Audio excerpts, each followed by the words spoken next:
हमारी मईशत वहां पर खड़ी हुई है कि अगर चाहें बड़ी ताकतें तो पाकिस्तान को दिवालिया खुदा ना खास्ता दिवालिया होने में कोई वक्त नहीं लगेगा। यानी IMF मना कर दे, सऊदी अरब मना कर, जाहिर है IMF, सऊदी अरब, UAE, ये तीन बड़ी ताकतें हैं। चीन इस तरह से पैसे नहीं देता कि दिवालिया होने से बचा सकें। उसने श्रीलंका को भी नहीं दिया, पाकिस्तान को भी वो हतमी दिवालियापन से उतना आगे नहीं जाएगा, इतना पैसा कैश नहीं देगा वो।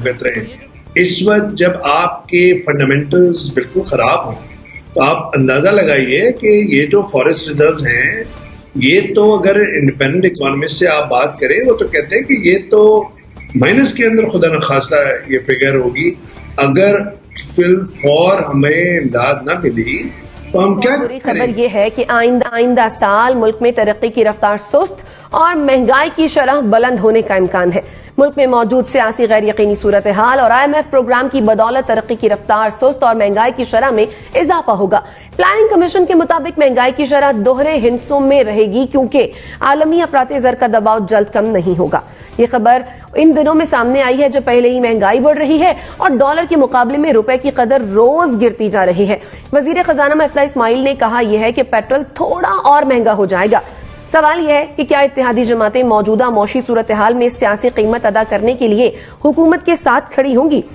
अवैस ताहिद साहब, ये जो मौशी फैसले कर रही है हुकूमत, आपके ख्याल में इसका नुकसान सिर्फ नून लीग को ही होगा या फिर जो इत्तेहादी जमातें हैं इनको भी कुछ हर्जाना भरना पड़ेगा? देखिए, नून लीग को तो एक इसकी सियासी कीमत अदा करनी पड़ेगी अगर उन्होंने कोई इसमें बेहतरी नहीं लाए। ये जो माशी सूरत हाल है, ये 20-25 साल से जो हमारे यहाँ अमाल हैं हुकूमतों के, ये उसका नतीजा है जो इस वक्त हम जिस नतीजे पे खड़े हैं कि हर एक जो आदमी है पाकिस्तान का वो कर्जे के अंदर जकड़ा हुआ है। आपको 36-37 बिलियन डॉलर चाहिए to revive the economy. Dollar का हाल देखें आप, आपका इंपोर्ट और एक्सपोर्ट के दरमियान एक इतना बड़ा एक खलीज है और आपके यहाँ ना मैन्युफैक्चरिंग है, प्रोडक्शन कॉस्ट आपके यहाँ बढ़ी हुई है, आपकी पावर शॉर्टेज है, एनर्जी का मसला है। तो इतने सारे मसाइल ना ये इमरान खान की हुकूमत ने किए हैं, ना ये नून लीग की हुकूमत ने, ना ये PPP की हुकूमत ने, ना मुशर्रफ की हुकूमत ने, जनरल मुशर्रफ की हुकूमत ने, ये सारी हुकूमतों का हम खमियाजा भुगत रहे हैं।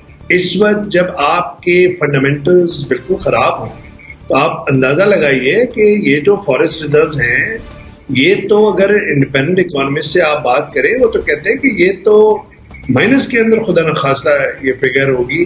अगर फॉर हमें इमदाद ना मिली तो हम क्या करेंगे? कर्जे अगर हमें UAE से नहीं मिलते, सऊदी अरब से नहीं मिलते, चाइना से मिलते, तो it going to be enough to keep us afloat. उसके अलावा तो कुछ नहीं है। IMF के साथ अभी मुआहिदा होना है। जुलाई के अंदर दूसरे-तीसरे हफ्ते के अंदर किस्त अगर मुआहिदा तय पा गया, जो लग रहा है कि तय पा जाएगा, वो आएगा।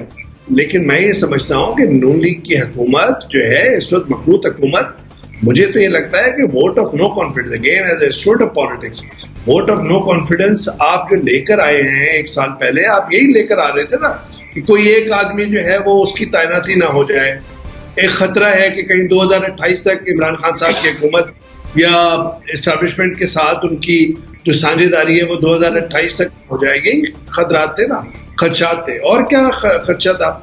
अगर 1 साल तक ये और हुकूमत करते खान साहब तो मैं समझता हूँ कि उनको एक बड़ी सियासी कीमत चुकानी पड़ती। जो इस वक्त के हाई मॉरल ग्राउंड पर खड़े हुए हैं जलसों के अंदर और पर्चियां लहरा रहे हैं और बता रहे हैं कि चिकन की ये कीमत हो गई, ये बहुत कुछ उनकी हुकूमत ने भी हुआ है और उससे पहले नून लीग में भी हुआ। तो मैं समझता हूँ कि थोड़ी कीमत या चुकानी तो है और नून लीग को ज्यादा चुकानी है, लेकिन ये जरूर है कि पीपल्स पार्टी या JUI जो उनके साथ बड़ी जमातें हैं वो साथ नहीं छोड़ेंगी। ये फैसला जो है ये कोई 1-2 दिन का नहीं है कि जी हमने वोट ऑफ नो कॉन्फिडेंस लाना है, वो साल सवा साल का फैसला है।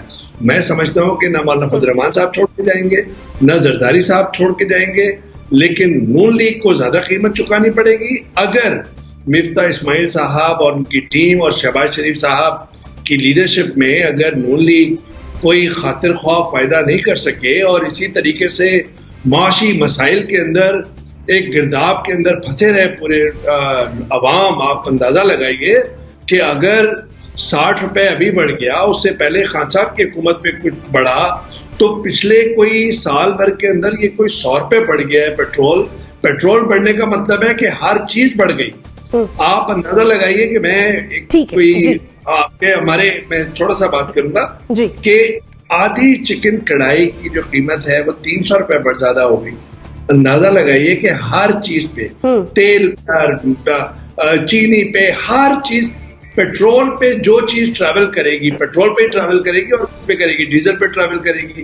पॉइंट ए टू बी आपको कीमत चुकानी पड़ेगी। और मुझे लगता है कि एक बहुत भारी भरकम आपको कीमत न सिर्फ चुकानी पड़ेगी इस मुमलिकत को और अवाम को, बल्कि अगर फंडामेंटल सही नहीं किए तो मैं समझता हूं कि आने वाले चंद साल भी बहुत ज्यादा प्रॉब्लम में होंगे, क्राइसिस में होगा, पूरा मुल्क क्राइसिस में होगा। और इंटरनल सिक्योरिटी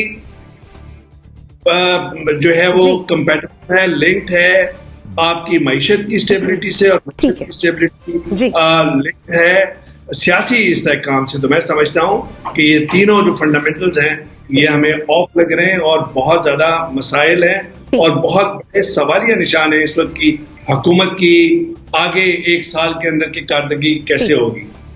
ठीक हो गया।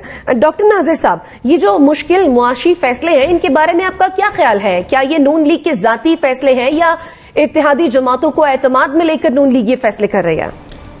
जी, इत्तेहादी जमातों की मर्जी के बगैर तो ये हो नहीं सकता। और जब इत्तेहादी जमातें पीटीआई से अलग होकर इनके साथ शामिल हुई तो और जिन लोगों ने उनको शामिल करवाया होगा तो उनको ये पता था कि इमरान खान अब इस काबिल नहीं रहे थे कि वो कहीं से कोई रिसोर्सेज जिसको कहते हैं ना फाइनेंशियल मोबिलाइजेशन वो कर सकें, क्योंकि वो अपने एक एंड पे आ गए थे। उनकी जो इंटरनेशनल पॉलिसीज थी वो भी ऐसी थी कि इन्होंने सबको नाराज कर दिया था। सऊदी अरब नाराज, यूएई नाराज, अमेरिका नाराज, तो किसी हद तक चीन भी नाराज।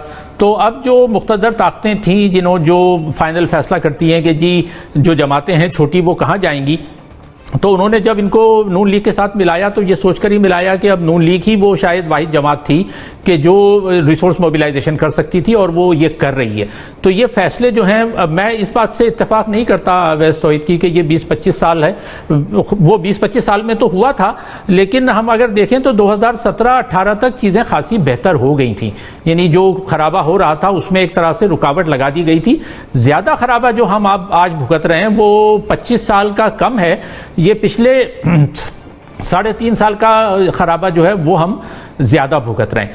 और अब हमारी मईशत वहां पर खड़ी हुई है कि अगर चाहें बड़ी ताकतें तो पाकिस्तान को दिवालिया, खुदा ना खास्ता दिवालिया होने में कोई वक्त नहीं लगेगा। यानी IMF मना कर दे, सऊदी अरब मना कर, की जाहिर है IMF, सऊदी अरब, UAE ये 3 बड़ी ताकतें हैं। चीन इस तरह से पैसे नहीं देता कि दिवालिया होने से बचा सके। उसने श्रीलंका को भी नहीं दिया, पाकिस्तान को भी वो हतमी दिवालियापन से उतना आगे नहीं जाएगा, इतना पैसा कैश नहीं देगा वो। तो ये जो 3 जिस पे हम इन्हिसार करते हैं, IMF में अमेरिका और UAE वगैरह हैं, तो अब हमारे वो लोग उनसे सवाल पूछना चाहिए कि जो खड़े हुए थे तालिबान के साथ और ये कह रहे थे कि जी गुलामी की जंजीरें तोड़ दी गई हैं और वहाँ कॉफीज पी जा रही हैं, ये सब कुछ हो रहा है, तो हम मैसेज क्या दे रहे थे? मैसेज ये दे रहे थे कि हम इतनी बड़ी ताकत हैं कि जिस तरह से तालिबान ने गुलामी तोड़ी है, अब हमारी तो गुलामी का, माशी गुलामी का ये हाल है कि हम बिल्कुल एक तलवार की नोक पर चल रहे हैं। किसी भी वक्त हम दिवालिया हो सकते हैं अगर वो बड़ी ताकतें चाहें। तो हमें उस इंतहा तक पहुंचाया किसने है, ये सवाल पूछना चाहिए कि कौन सी पॉलिसीज थी जिसके नतीजे में हम यहां तक पहुंचे। तो अब आपके सवाल का जवाब यह है कि ये लगता ऐसा ही है कि चूंकि फैसले ले लिए गए हैं, इसकी कीमत जाहिर है नून लीग अदा करेगी। इसीलिए मैं शुरू में मुखालिफ था कि यानी लगता यह है कि ये जो मुश्किल नहीं लेना चाहिए था, इमरान खान को इख्तिदार से भी नहीं निकालना चाहिए था, इनको करने देते ये जो कर रहे थे।